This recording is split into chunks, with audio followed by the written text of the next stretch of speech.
Reliance কোম্পানীৰ প্ৰতিষ্ঠাপক ধীৰুভাই আম্বানীয়ে কিদৰে ভাৰতৰ তথা এছিয়াৰ সকলোতকৈ ডাঙৰ উদ্যোগ ৰিলায়েন্স কোম্পানী স্থাপন কৰিলে।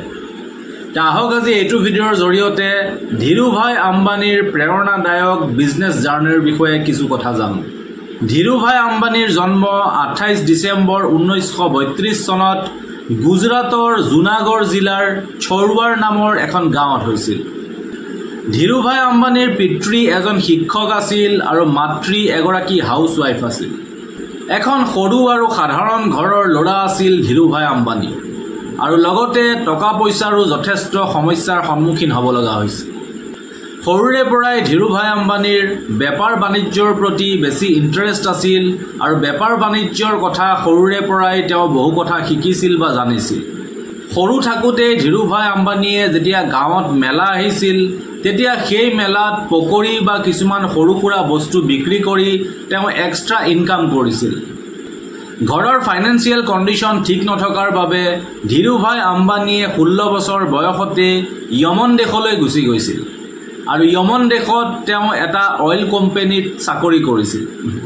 কোৱা হয় যে মাহে তেওঁক 300 টকা দৰমহা দিয়া হৈছিল আৰু ইয়াতে ধীৰুভাই আম্বানীয়ে ইণ্টাৰনেশ্যনেল ট্ৰেডিং, তেলৰ কাৰোবাৰ, এক্সপৰ্ট ইম্পৰ্ট আৰু বিদেশী মুদ্ৰা আদিৰ বিষয়ে ভালকৈ শিকি ল'লে আৰু এই অনুভৱবোৰেই ধীৰুভাই আম্বানীৰ ব্যৱসায়ৰ মূল আধাৰ হিচাপে কাম কৰিলে।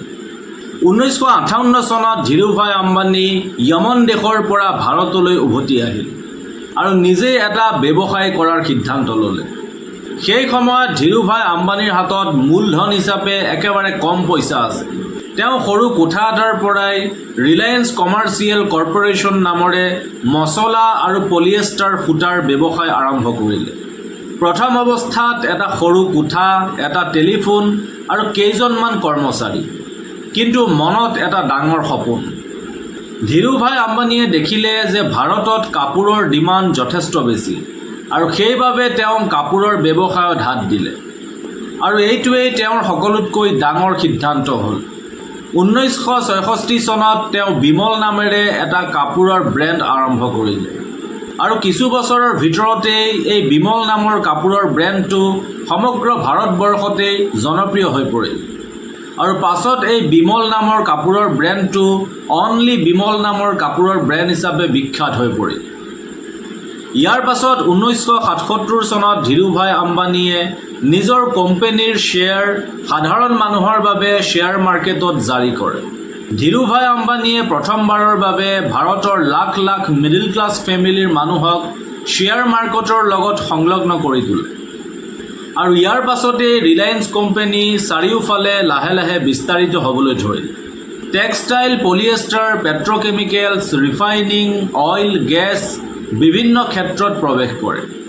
ধীৰুভাই আম্বানীয়ে কেতিয়াও কলেজৰ ডিগ্ৰী লোৱা নাছিল, কিন্তু এটা সাধাৰণ পৰিয়ালৰ পৰা গৈ আৰব ডলাৰৰ এটা উদ্যোগ তেওঁ নিজে খাৰা কৰিলে।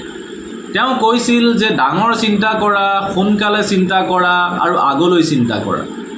6 জুলাই 2002 চনত ধীৰুভাই আম্বানীৰ মৃত্যু হয়, কিন্তু মৃত্যুৰ সময়ত ধীৰুভাই আম্বানীয়ে ভাৰতৰ সকলোতকৈ ডাঙৰ প্ৰাইভেট কোম্পানীটো খাৰা কৰি থৈ যায়, অৰ্থাৎ ৰিলায়েন্স কৰ্পৰেশ্যন বা ৰিলায়েন্স কোম্পানী। এতিয়া আশা কৰোঁ ভিডিঅ'টো আপোনালোকৰ ভাল লাগিল আৰু ভিডিঅ'টোৰ পৰা আপোনালোকে গম পালে যে ভাৰতৰ তথা এছিয়াৰ সকলোতকৈ ডাঙৰ উদ্যোগ ৰিলায়েন্স কৰ্পৰেশ্যন বা ৰিলায়েন্স কোম্পানী কিদৰে স্থাপন হৈছিল।